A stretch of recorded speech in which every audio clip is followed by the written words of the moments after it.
Welcome to Sweet Life Beat Life. We hope this video helps. You start by confirming where Google already uses that number.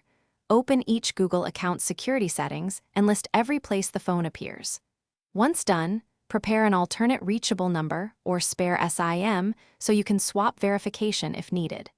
Make sure you know account emails and any two-step devices because Google may send codes to them. Acting now prevents lockouts later and gives you the tools to free the number for reuse. Next, remove the phone from each Google profile that lists it. Sign into each account, go to Personal Info and Security, then delete the phone entry. If two-step is active, switch to an authenticator app or backup codes first so you don't lose access. Once removed, give Google time to sync. Changes often take a few hours to 48 hours.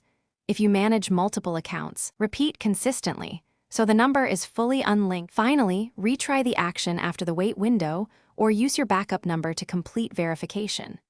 If Google still rejects the number, contact Google Account Help and choose the recovery or contact options. Explain the used too many times message and list accounts you cleared. If problems persist, clear browser cache, try incognito, or use another device or network to rule out local caching. One key tip: keep screenshots of settings changes and timestamps to support your case if you need human review. Thanks for watching.